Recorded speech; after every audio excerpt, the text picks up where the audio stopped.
What do the concepts of capitalism, socialism, and post-capitalism have to do with you and your business?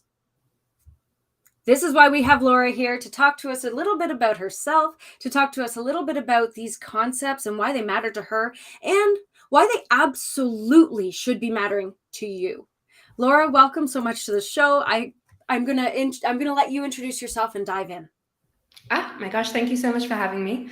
So yes, my name's Laura. I'm an activist and a coach, and I bridged systems thinking with self-work to really help changemakers, and that is every one of us who wants to make a difference in the world, to really deepen our impact and live our best life while we're doing that. I really like this question because I think it's really important. I think, first of all, we sometimes confuse business with capitalism or money with capitalism, and it's really important to know that they are not the same thing. Like, business and money has existed in various forms for thousands of years. There has always been trade, there has always been some form of give and take and bartering system. But capitalism's only been around for 500 years or so. And we were just talking over on Instagram a little while ago about how capitalism really is one of the leading drivers of the climate crisis. So for us as business owners, we need to be looking at the difference of what is capitalism? How might I be participating in it? How can I challenge my participation? And how can I use both my life and my business and the tools that I have to be part of creating a more just world, a more regenerative world, and really letting the future start to emerge through all of us? That's a really interesting concept, especially because we're projecting outward in this state. And we can also take that and hold it dear in the idea of how is this impacting ourselves and our business?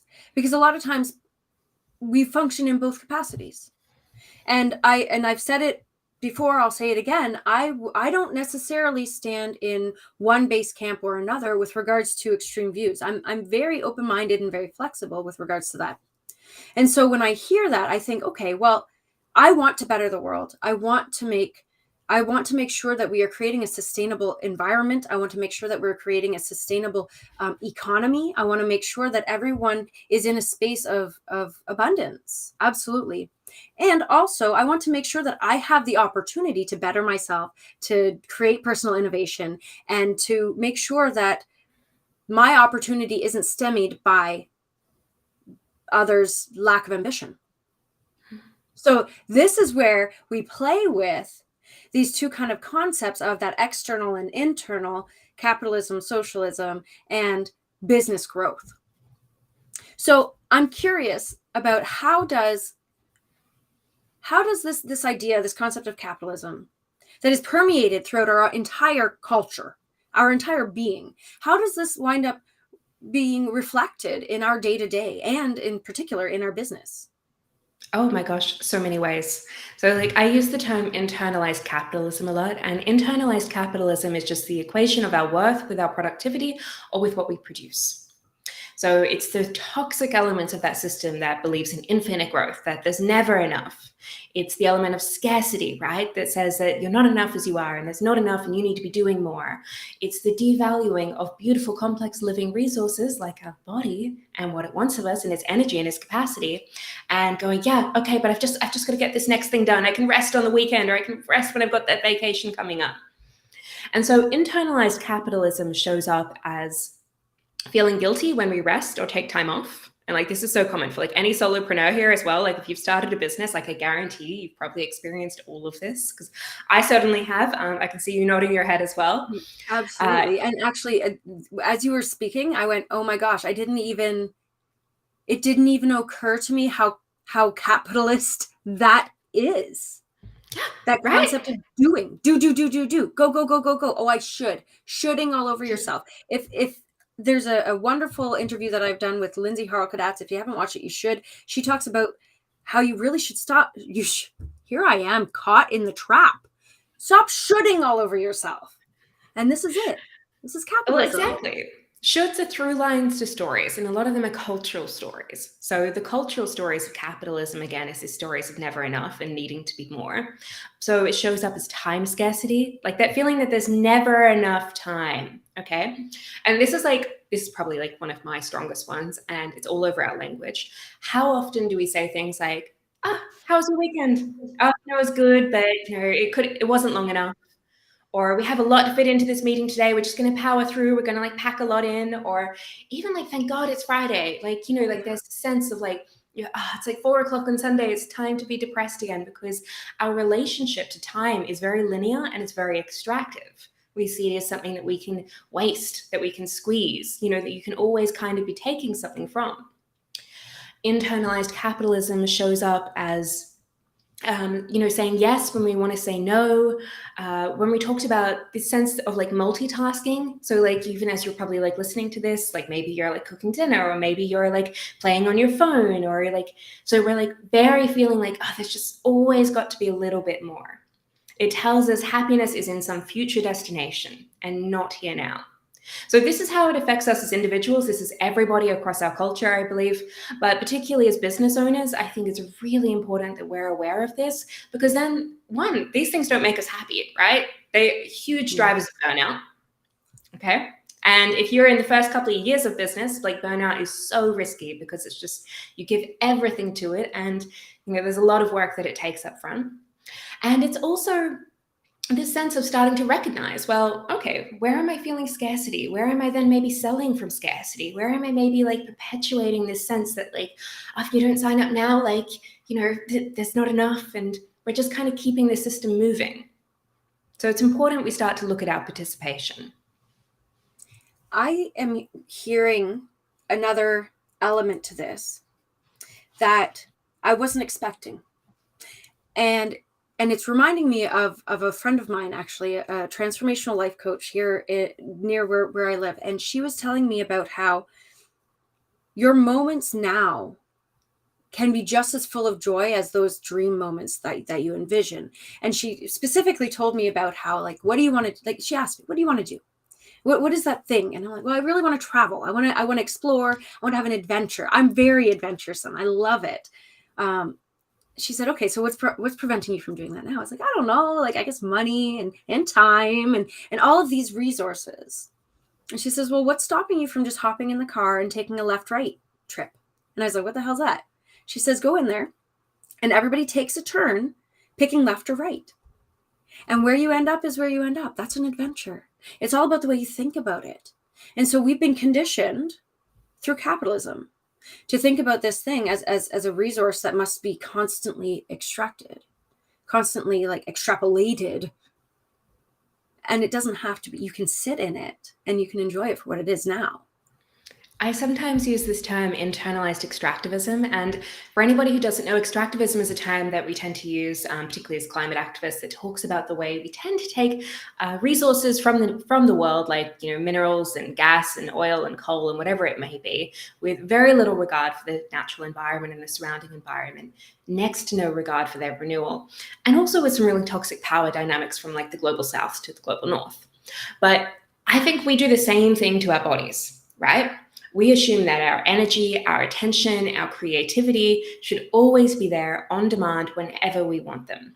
And one of the best definitions I've heard of burnout is borrowing from tomorrow's energy to use today, and doing that enough times that eventually we get to tomorrow and it's not there, right? So we are extracting from ourselves in the same way that we extract from the earth. And so there's always this like mirrored relationship between world and culture and self and body. And this is the space that I like to work, because you're completely right. Like, we just see these things as like something to take, and that's completely cultural. It's not human. And that is mind-blowing. Like, absolutely mind-blowing. Just the concept of our everyday, of every single thing we do every day, not actually even being human. It's taking away our humanness, in essence. Well, I think also sometimes we think this is like human. We think this is like human nature, right? But I think that's actually not necessarily true, particularly when you do start to look at other cultures and other ways of being human. It is a distinctly a product of being in Western, particularly neoliberal capitalism over the last kind of 50 years or so, that has really evoked this nature. It's not just inherent to who we are. So how do we tap into who we are then? Like, how can we actually show up in life and in business without this intensely ingrained notion that seems to be impacting every single thing we do? Oh, that's a good question. I think there's so many layers to this, right? So I use the term getting free a lot, and I always see getting free as a practice, not a destination. We sometimes think of these lovely, like beautiful moments of like, being reborn, or like, being bathed in the river, and then like I'm out and I'm free. But it's so rarely, we can't manufacture those moments, right? It's so rarely that way. So we work in the everyday, we work in the practice, we work in the very minute. And this means like each day kind of returning to our body, starting to connect to our bodies. What are we feeling? What do I feel in my shoulders? What do I feel in my chest? What do I feel in my jaw? It means, as we were talking about, starting to notice all of those shoulds that we say, because they're everywhere, right? Shoulds are through lines to stories. It's starting to ask, why am I doing this? Who benefits from this? Who benefits when I'm exhausted? And actually there are very much power structures in the world who do benefit. Who misses out? And it's starting to build this analysis of looking at why we do what we do, and returning to an inner compass, and returning to that inner wisdom that I think each and every one of us holds. What I'm finding interesting about a lot of the conversations that I'm having is that there's this thread of this mind-body connection, and this concept where a lot of people are living up here in their cerebral space, without actually being critical about that. They're simply functioning. They're being reactive. They're functioning on autopilot. Even if we're saying that we're thought leaders, even if we're doing the work. And it's because we're lacking that connection, that grounding that is required in order to really ask yourself, like, who am I? And who am I in this space? And how am I impacting that space? I think that's quite true. And I also think that we're quite conditioned to be disconnected from our bodies. And like for me, I was like so disconnected from my body for like so many years, right? It wasn't until I was like in therapy and I was like 28 and I was like, oh my God, like my emotions are in my body. Like, and it took like so long to really start reconnecting with them, because it was just like so disconnected. And there's many reasons for that. Trauma is one of them, but it's also just a product of this culture, of being kind of always sold that it's about what we think. We think, I think, therefore I am. And so this is a practice and a process, I think, of really learning to ground in and to trust ourselves, particularly as women, particularly as any kind of minority in this culture. We have been conditioned to believe that maybe what you think isn't quite right, or what you feel isn't quite right, or to hide your emotions, or to hide your shame, or you're not good enough as you are. There are all of these kind of cultural stories that have come to us that of course make sense that we disconnect from, and we do what we're supposed to, and we live very neck up. And you know what's funny is that as soon as you just said women and minorities in our culture, I had just written women in culture. And the thing that came up for me was that I know a friend who went and sought help from a therapist, from somebody in the psych area, and was really looking at, okay, I think this particular thing is my issue. And so, they did the tests and the questions and all that jazz. And they said, no, I don't think that's their issue. And the issue that they said it was, no, I'm not saying it was right or wrong, but they said that it was just a matter of functioning as a woman in this world. This was a psychologist, and say, okay, so what do we do about that? Well, make sure that you're getting the support you need from your husband. And it's like, this is a difficult conversation already. now the next thing, well, read some of these books. Well, see what sort of resources are available in your community. Okay, so every single time we moved on to a quote unquote solution, we were presented with more problems because of the way our culture is structured.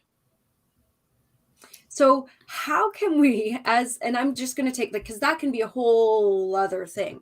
How can we take this information as women and minorities, and even anybody in business, truly, when it comes down to it, within this culture, how can we take that and function in our business in a way that upholds principles that go against these ingrained things that are truly holding us back? How can we structure that? What's our first step? Oh my gosh, I love this, right? Because exactly, very often when we start to talk about these systems, they feel too big. Who am I to I can't dismantle patriarchy. I can't shift the world beyond Well, capitalism. some days I feel like I can. Some days I put on my best underpants and I'm like, you know what? I got this. Exactly. But we often outsource these problems oh, this is for the politicians or the activists or the economists. And I actually believe that this is work that each and every one of us can be doing. And so this is where we start to come into the ideological space of these systems and starting to understand how they manifest. So the first thing we can be doing is when we recognize how they manifest in us, as us, and through us, because systems are never just outside of us. They're not just some piece of paper. They live in humans. They carry down generation to generation. So we can do that work of getting free. The more of us who do that work, the more capacity the external systems actually have to change, and also to create the conditions in our own life for thriving, right? To create the conditions for us to flourish personally. Because you're right, if we can't be having these conversations with our partner about patriarchy and how this is playing out, there's something wrong there, because we absolutely should be able to. The second thing is we need to be using our businesses, though, as tools for justice. And what I mean by this is that, and I'm not a marketing coach, and I do want to say this, but, a lot of the marketing and sales techniques that are commonly sold to us are based on scarcity, based on convincing people they're not enough as they are. They're based on, well, how cheaply can you get this done in some other place? Mm-hmm. It's completely based on the devaluation of another living human person and what you can extract from them. So using our business for justice and using our business for love and using our business as a tool to remake the world means really baking in all of our values, all of our ethics, all of these considerations into the strategy, into the marketing, into every layer that we're working. And this is how we start to remake the world. We do the inner work, but then we also use our external tools to remake the world outside of us. You got to know I love that.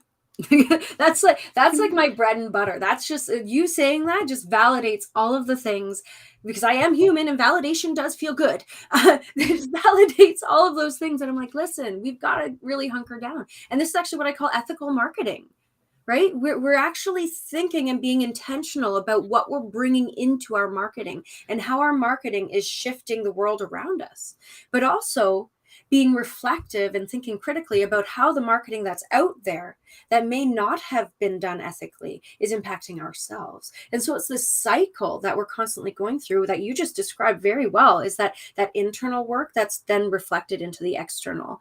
And we're just constantly filtering and then hopefully projecting the good parts out onto the world. And that can be challenging.